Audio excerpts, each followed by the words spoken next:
Bentornati su questo canale. Oggi parleremo delle due stagioni che precedono la partecipazione del Cagliari alla Coppa UEFA, quindi vediamo la stagione 91-92 e la stagione 92-93.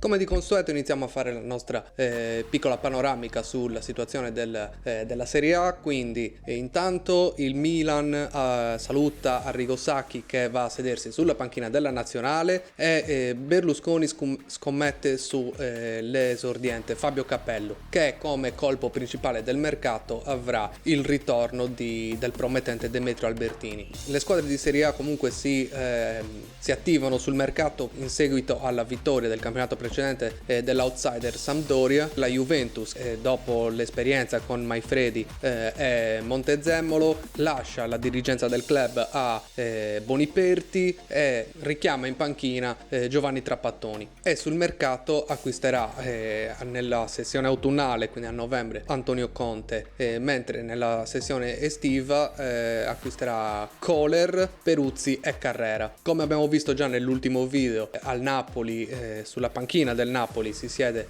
Claudio Ranieri, al cui organico verrà inserito anche Laurent Blanc. Il Bari acquisterà Platt, l'Ascoli acquisterà Birov e la sorpresa del campionato sarà il ritorno in Serie A dopo una decina d'anni del Foggia, con Zeman e il suo 4-3-3 super offensivo. Inoltre ci sarà l'arrivo in Serie A di un attaccante che poi lascerà decisamente il segno nel campionato italiano. È un attaccante argentino. Se sapete di chi sto parlando, rispondete nei commenti. Quindi, per quanto riguarda il Cagliari, per la stagione 91-92 abbiamo visto che Claudio Ranieri ha fatto le valigie e è andato al Napoli dopo i 3 anni in cui ha riportato il Cagliari in Serie A dalla Serie C1. Ranieri se ne va lasciando comunque un consiglio alla dirigenza, e cioè di affidare la panchina a Carlo Mazzone. La presidenza è d'accordo sul seguire il consiglio lasciato da mister Ranieri. Non è dello stesso avviso però il direttore sportivo Carmine Longo, che decide di puntare su Massimo Giacomini, un allenatore che è lontano dalla Serie A da circa una decina d'anni, che aveva fatto lo stesso percorso che aveva fatto Ranieri col Cagliari un paio d'anni prima con l'Udinese, cioè portandolo in 2 anni dalla Serie C alla Serie A. Sul mercato poi ci saranno anche vari cambiamenti. Intanto viene parzialmente ridisegnata la difesa, perché i centrali Cornacchia e Valentini, protagonisti della stagioni precedenti, vengono ceduti entrambi all'Atalanta, mentre Paolino, Provitali e De Paola, che erano già fuori rosa dalla stagione precedente come racconto nell'altro video, vengono ceduti nelle categorie inferiori. Il grande nome che saluta il Cagliari quell'anno è un altro grande protagonista della risalita del Cagliari, cioè il centrocampista Ivo Pulga. Insieme a lui andrà via anche Rocco, che pur non essendo stato un grandissimo protagonista in primo piano è comunque stato parte dell'organico del Cagliari, un punto fermo della squadra per gli anni precedenti. Per sopperire a queste partenze arrivano gli attaccanti Criniti e Pistella, i centrocampisti Gaudenzi dal Milan e dalla Serie C2 un giovane Pierpaolo Bisoli, e i difensori Matteo Villa e Napoli. Il calendario mette subito il Cagliari per la prima giornata contro la Sampdoria, campione in carica. Il risultato finale sarà di 3-2 per il Cagliari a sorpresa, con questo spettacolare gol di Francescoli. Questa vittoria allontana momentaneamente lo scetticismo che c'era stato nei confronti di Massimo Giacomini, scetticismo che tornerà preponderante nelle successive 5 giornate, in cui il Cagliari perderà con Milan, Roma, Foggia, Torino e Verona. Dopo la sconfitta contro il Verona, Massimo Giacomini ovviamente verrà esonerato. La squadra risulterà comunque nervosa e impacciata, e Giacomini è anche sfortunato perché dovrà far fronte a degli infortuni importanti e a delle espulsioni che priveranno la squadra di giocatori importanti nel turno successivo. Infatti già alla seconda giornata ci sarà il grave infortunio di Capioli, perno del centrocampo, mentre nella terza ci sarà l'infortunio del sostituto di Capioli, cioè Gaudenzi. Mentre alla quarta giornata Fonseca impazzisce al 10° minuto, dà una testata a un giocatore del Foggia, mentre nella sesta giornata c'è un'espulsione di Gianluca Festa contro il Verona. L'andamento sia a livello di risultati che a livello di comportamento della squadra porta quindi all'esonero di Massimo Giacomini, e la dirigenza del Cagliari punta sul primo nome che era stato fatto per la panchina del Cagliari di quell'anno. Si convince anche Carmine Longo che forse è meglio chiamare Carlo Mazzone. L'arrivo del nuovo tecnico porta subito i risultati sperati, infatti si pareggia 1-1 nella partita con l'Inter e alla successiva si riesce a vincere a Bergamo con un gol di Pepe Herrera. Dopodiché il Cagliari nelle successive 14 giornate riuscirà a vincere una sola partita e a conquistare 7 pareggi, una politica dei piccoli passi che però momentaneamente tiene il Cagliari a galla. Infatti riuscirà a stare al quintultimo posto, quindi l'ultimo posto disponibile per la salvezza. In queste giornate c'è da segnalare la sconfitta per 4-0 contro il Napoli di Claudio Ranieri, che non avrà nessuna pietà per la sua ex squadra, al seguito del quale la dirigenza Orru dichiarerà che il Cagliari è in vendita perché a causa dei vari problemi economici che costa troppo tenere una squadra in un campionato di livello come la Serie A, annuncerà quindi che il Cagliari è sul mercato. Dichiarazioni che poi verranno ritrattate subito dopo la sconfitta a Bari nella 15ª giornata, a seguito del quale Carlo Mazzone dichiarerà in un'intervista e si chiederà perché Mazzone, perché l'allenatore e la squadra stiano venendo abbandonati dalla società e perché il direttore sportivo Carmine Longo sia più interessato a parlare di se stesso e del suo futuro piuttosto che pensare al presente della squadra. A seguito di questo la dirigenza Orru ritratterà le proprie dichiarazioni andando a dire che il Cagliari comunque non è in vendita e che Longo rimarrà a Cagliari, consigliando a Mazzone di continuare a lavorare con il massimo della tranquillità. Prima di Natale dissi che il Cagliari non si vendeva e tuttora posso confortare l'allenatore che il Cagliari non è in vendita. Per di più Longo prosegue almeno per il momento col Cagliari, che sia tranquillo che la società è sempre dietro al mister e a tutti i giocatori. Un altro episodio da segnalare per quella stagione è l'1-1 in casa dei campioni in carica della Sampdoria, non tanto per il risultato che sarà 1-1, più per quanto accaduto tra Gianluca Vialli, attaccante della Sampdoria, e Carlo Mazzone. Un Gianluca Vialli molto nervoso che a seguito di un intervento killer su un giocatore del Cagliari verrà allontanato dal campo e avrà un battibecco proprio con Mazzone, che si era alzato dalla panchina a seguito dell'intervento di Vialli, chiedendo comunque provvedimenti all'arbitro. A seguito di questo episodio, a parte che Mazzone verrà squalificato, lo stesso mister commenterà così l'episodio avvenuto con l'attaccante della Samp. Innanzitutto lui, prima di essere in campione, dovrebbe essere un uomo e dovrebbe rispettare gli altri. Deve imparare questo, non deve assolutamente far pesare che lui ha vinto lo scudetto, che ha vinto, che va in nazionale. A me di tutte queste sue cose non mi interessa, a me mi interessa solamente che lui deve rispettare le altre persone. Oggi come non lo ha fatto, assolutamente, era molto nervoso. Lui ha fatto uno dei tanti falli bruttissimi. Io mi sono alzato abbastanza arrabbiato senza dire niente, poi l'arbitro è intervenuto, l'ha mandato fuori e lui, una volta che l'ha mandato fuori, è venuto vicino alla panchina a fare una sceneggiata che avrebbe potuto non fare. Il Cagliari tornerà poi a vincere e a convincere nelle giornate successive. Infatti la partita spartiacque sarà proprio quella contro il Verona, che costò la panchina a Massimo Giacomini, dove il Cagliari nella sesta giornata di ritorno si imporrà per 4-0. A seguito di questa partita il Cagliari otterrà 10 risultati utili consecutivi, con il terzino Napoli che si trasformerà in bomber di razza, e con Francescoli e Fonseca, rientrato dopo circa 5 settimane di stop a causa di un infortunio, in stato di grazia. In mezzo a queste grandi partite c'è anche la vittoria contro la Fiorentina con questo spettacolare gol di Francescoli che semina il panico tra la difesa viola e poi va a concludere a rete dopo la triangolazione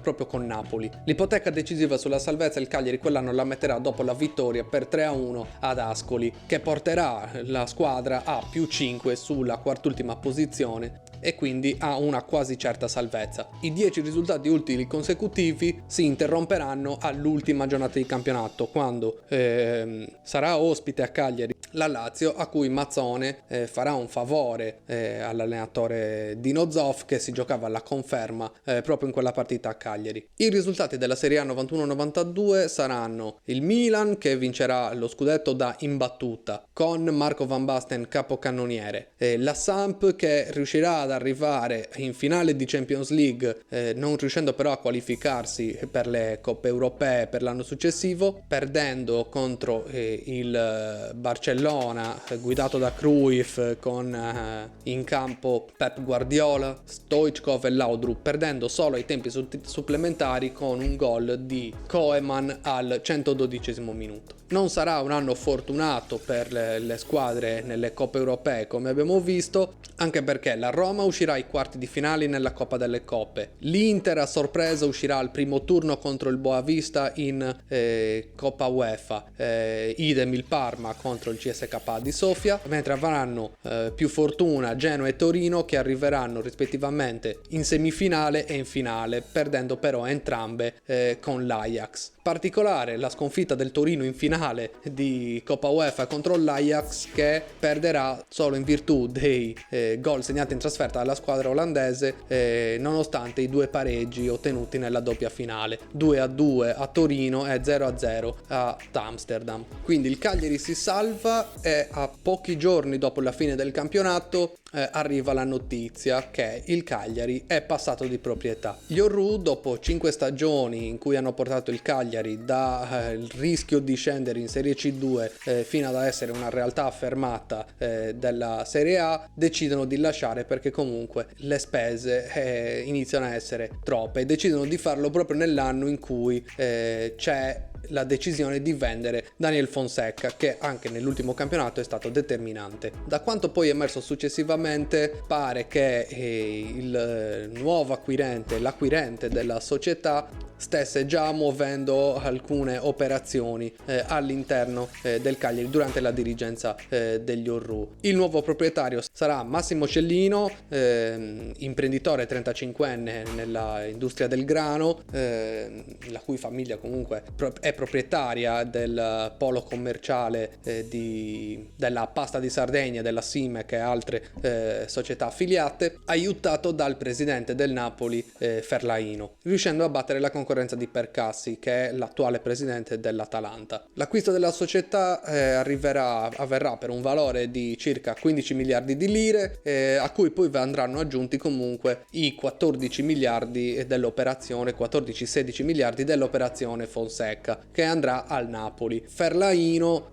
entrò nell'operazione di acquisto della Cagliari proprio per evitare che Daniel Fonseca fosse acquistato dalla Juventus. Quindi il Cagliari ha cambiato proprietà e la proprietà di Cellino parte con 2 conferme, cioè quella di Carmine Longo come direttore sportivo, che rimarrà a Cagliari per un altro anno, e la conferma di Carlo Mazzone in panchina.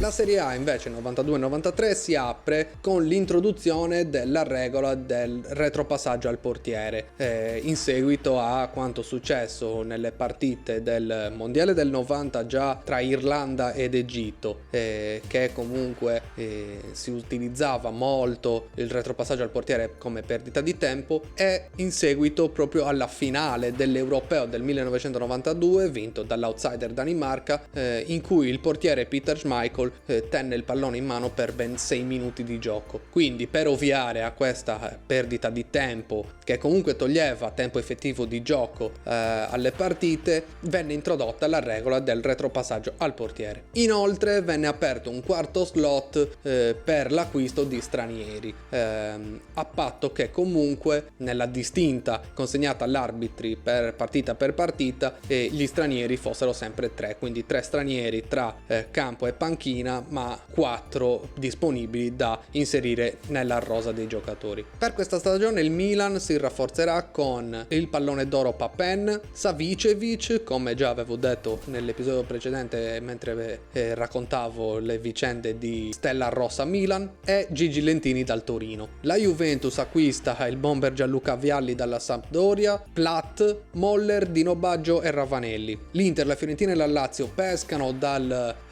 Foggia Rivelazione di Zeman, prendendo l'Inter Shalimov, la Fiorentina Baiano e la Lazio Beppe Signori. Inoltre queste 3 squadre aggiungeranno al loro organico anche l'Inter, De Agostini, Summer, Pancev, che chiunque ricorda come gran bidone, Ruben Sosa e Manicone, più un altro giocatore che però vedremo più avanti. La Fiorentina prenderà anche Effenberg e Laudrup, la Lazio porterà in Italia Paul Gascogne, di cui vi consiglio di andare a vedere il video fatto lo chiamavano Calcio Storie Romantiche, di cui vi lascio il link in descrizione, che veramente espone al meglio tutte le varie sfaccettature di Paul Gascogne. La Roma acquisterà un giovane Sinisa Mihajlovic e Caniggia. Il Parma porterà in Italia Asprilla, mentre il Brescia prenderà dal Barcellona il fenomeno rumeno Gheorghe Aghi. Quindi, come abbiamo visto, il Cagliari è orfano del suo bomber e del suo attaccante più prolifico Daniel Fonseca, che è andato al Napoli. Quindi Mazzone chiede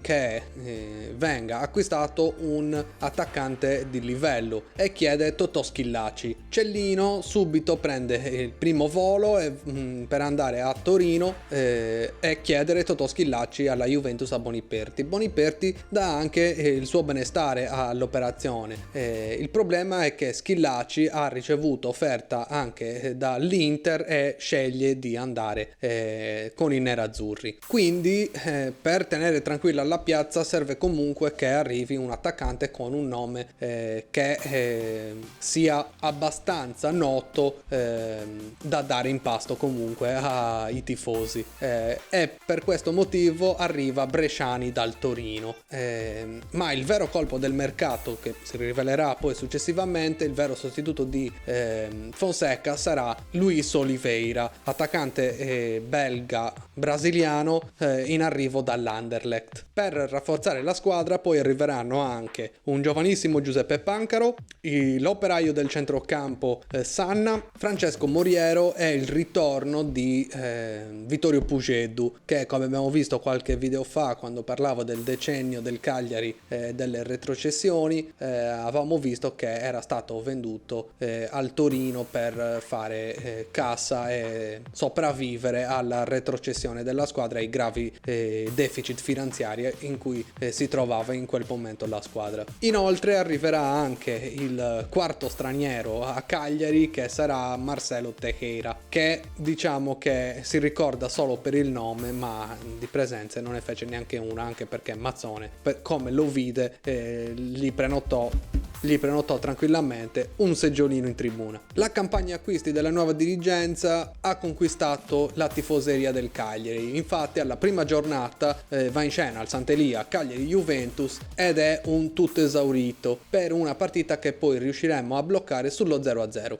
Nella seconda giornata andiamo a San Siro a giocare contro l'Inter, perdiamo, ma la notizia è il rientro dopo un anno di Capioli, che sarà protagonista in questo campionato e lo sarà da subito. Infatti segnerà il gol che vale il pareggio contro la Lazio. Poi andiamo a Bergamo a perdere contro l'Atalanta di Marcello Lippi, prima della vittoria contro la Roma di Boskov, firmata da Vittorio Pugedu.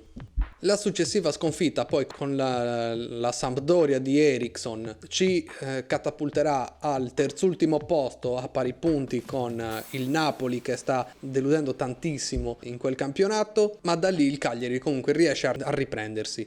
Vittoria a Brescia con gol di Pugedu e Nicolò Napoli, ed è la prima vittoria di 3 consecutive contro poi Fiorentina e Genoa, in cui vanno in gol Napoli, Pugedu, Francescoli e Oliveira. Già a novembre Bresciani saluta il nome che era arrivato per sostituire Fonseca da dare in pasto ai tifosi, saluta Cagliari e si accasa al Napoli. Dopo la sconfitta con il Parma ci sarà la vittoria contro l'Ancona con gol di Firicano e in casa contro il Napoli con gol di Francescoli, con Ranieri che è già stato esonerato, in panchina nel Napoli c'è Ottavio Bianchi. In quella partita l'ex di turno Daniel Fonseca si farà espellere a seguito di una doppia ammonizione a seguito in quella partita l'ex di turno Daniel Fonseca nervosissimo si farà espellere in seguito a una doppia ammonizione per simulazione in area rossoblù.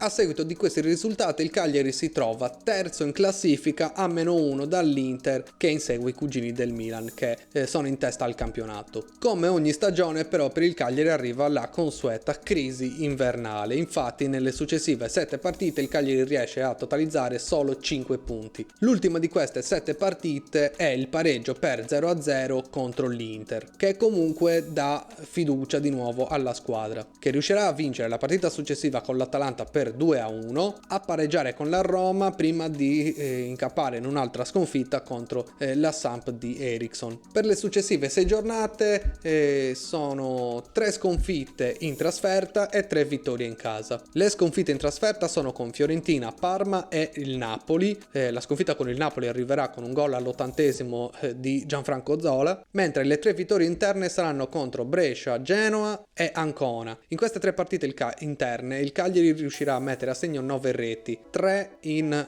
ogni partita. Alla 30ª giornata il Cagliari si fermerà sull'1-1 con l'Udinese, partita che non riuscimmo a vincere anche perché Francescoli sbagliò un calcio di rigore, e proprio Francescoli però sarà l'eroe del finale di campionato. Tra la 30ª e la 31ª giornata di campionato si gioca la finale di Coppa delle Coppe, e questo è importante perché in finale di Coppa delle Coppe c'è il Parma che momentaneamente occupa la terza posizione in classifica.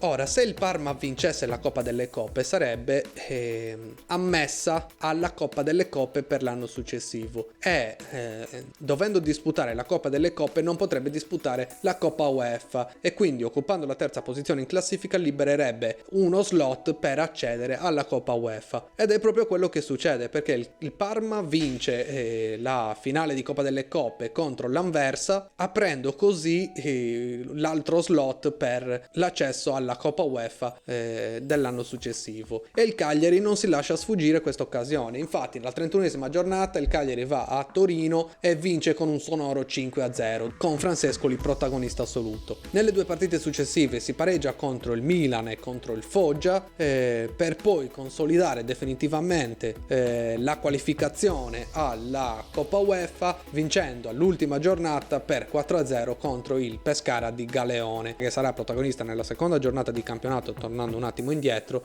di un pirotecnico 5-4 contro il Milan, che poi vincerà il campionato. Andate a cercare su Spotify, lo trovate tranquillamente, il racconto del Pescara di Galeone fatto da Giuseppe Pastore su Cronache Stories, che è veramente molto molto interessante. Dopo 55 secondi dal fischio d'inizio, Bisoli scavalca con un pallonetto il portiere del Pescara. Oliveira accompagna poi in rete il pallone, consentendo al Cagliari di portarsi subito in vantaggio. I rossoblù non vogliono correre rischi e 4 minuti dopo vanno nuovamente in gol, ancora con Oliveira, che riceve da Moriero, evita l'intervento del portiere e mette dentro 2-0. La partita è praticamente finita, anche perché il Cagliari ne mantiene agevolmente il controllo, sfiorando ancora la segnatura al 13° con Cappioli, che ci riprova al 39° con una mezza girata che impegna Marchioro. 4 minuti dopo Moriero imita Cappioli nell'esecuzione, con la differenza che questa volta fa centro. Gran gol. Ora il Cagliari fa accademia. Al 4° minuto della ripresa Oliveira potrebbe segnare, ma porge generosamente il pallone a Matteoli, che tira centralmente. Il capitano del Cagliari terrebbe moltissimo a congedarsi dal campionato mettendo la propria firma su un gol. Al 6° ignora Cappioli alla sua sinistra in buona posizione per tentare il colpo gobbo. Il tiro è alto. Al 17esimo Mazzone fa uscire Oliveira, che tra gli applausi del pubblico cede il suo posto a Tejera. Il giovane uruguaiano ha piedi buoni e lo dimostra subito, offrendo a Filicano una ghiotta occasione e dopo 9 minuti porgendo a Capitan Matteoli l'opportunità per andare in gol. Bella l'esecuzione, in volo, di testa, ma il tiro è alto. Al 39esimo minuto arriva il poker. Matteoli, in giornata di grande ispirazione, serve Francescoli, che si esibisce in uno dei suoi numeri di gran classe. Per il portiere pescarese non c'è niente da fare, è il 4-0 che chiude in maniera trionfale una partita che suggella il gran campionato del Cagliari, il quale supera sul filo di lana la Sampdoria e si qualifica per la Coppa UEFA. Sono contento innanzitutto per questi giocatori che mi hanno dato una grande disponibilità. Io ho messo insieme a questa loro disponibilità tutta la mia esperienza, il mio entusiasmo che mi ha sempre contraddistinto, qualche volta un pizzico di fortuna che non guasta mai, e poi questo pubblico. Adesso magari chi ci ascolta, chi ci vede, chi è così davanti al televisore pensa che Mazzone dica le solite scontate frasi, invece io dico qualche frase forse scontata ma reale, veramente. Sono felice di aver dato la Coppa UEFA a questa gente di Cagliari e della Sardegna, perché è gente eccezionale. Ecco. Quando è arrivato ci avrebbe scommesso? Ma quando sono arrivato sapevo che era una buona squadra, c'erano altre situazioni, però all'inizio di questo campionato sapevo che questa squadretta, tra virgolette, in forma simpatica, come diciamo noi romani, aveva davanti a sé qualche cosa di interessante e di piacevole, perché c'erano i presupposti per fare bene. Arrivare fino a questo punto chiaramente non pensavo, non avevo quella presunzione di poter dire che si poteva arrivare all'UEFA, però appena salvati matematicamente diciamo, abbiamo dato il massimo fino in fondo in tutte le gare per cercare di raggiungere questa UEFA. Quali sono stati gli ingredienti? Ma io che devo dire? Devo dire che questo, la disponibilità, la qualità dei giocatori, la tranquillità dell'ambiente, la serenità, ecco, e le motivazioni dei vecchi per dimostrare ancora il loro valore, i giovani per emergere, una società che pur non essendo molto esperta ha saputo così stare un momentino da parte, ha preso da Mazzone che ha una grossa esperienza, quei pizzichi di consigli nel momento giusto e così è venuto fuori questo sogno che sembrava sogno e che adesso è diventato un fatto reale. Non vedo l'ora di leggere domani sui giornali il Cagliari in UEFA, ecco. Quindi il Cagliari è in Coppa UEFA e gli altri risultati di quel campionato saranno il Milan, nuovamente campione, con il capocannoniere però che sarà un giocatore della Lazio, cioè Beppe Signori. Il Parma, come abbiamo già visto, vince la Coppa delle Coppe, il Torino vince la Coppa Italia, Torino che uscirà insieme al Napoli al secondo turno di Coppa UEFA, la Roma che uscirà ai quarti contro il Borussia Dortmund che poi perderà la finale nettamente contro la Juventus con i risultati che saranno 3-1 e 3-0 proprio per i bianconeri. Andranno in gol 3 volte Dino Baggio, 2 volte Roberto Baggio e il sesto lo segnerà Moller. Mentre per quanto riguarda la Coppa dei Campioni, il Milan arriverà in finale e ci sarà di nuovo lo scontro con l'Olympique Marsiglia e il risultato sarà lo stesso, e cioè 1-0 per il Marsiglia. Il problema è che poi successivamente ci saranno diverse voci che gireranno attorno a il Marsiglia di quell'anno in generale, cioè prima le dichiarazioni di alcune squadre che sosterranno che l'Olympique Marsiglia abbia comunque tentato di corrompere sia alcuni giocatori sia alcuni arbitri per le partite dei turni della Coppa dei Campioni, sia che ci fossero stati dei grandi casi di doping, soprattutto anche nella finale giocata contro il Milan. Un Milan che comunque si troverà senza praticamente il suo giocatore più importante, cioè Marco Van Basten, che anche qui vi consiglio di andare a vedere il racconto fatto lo chiamavano calcio storie romantiche, che veramente analizza al meglio tutto tutto il percorso affrontato da Van Basten in quegli anni. Quindi noi ci fermiamo qui per questo video con il Cagliari che è pronto a giocare la Coppa UEFA per l'anno successivo sotto la nuova proprietà, con Carlo Mazzone che però sta già facendo le valigie perché deve rispondere alla chiamata di Roma, che ovviamente per lui, essendo il suo paese natale, la sua città natale, da cui è partito e per 24 anni non è riuscito a tornare, quando arriva la chiamata è normale che debba rispondere. Quindi nel prossimo video vedremo il Cagliari, il percorso del Cagliari nella Coppa UEFA. E niente, noi ci salutiamo qua. Se vi è piaciuto il video, like, commento, condivisione, iscrizione, campanella, e noi ci vediamo la settimana prossima. Ciao!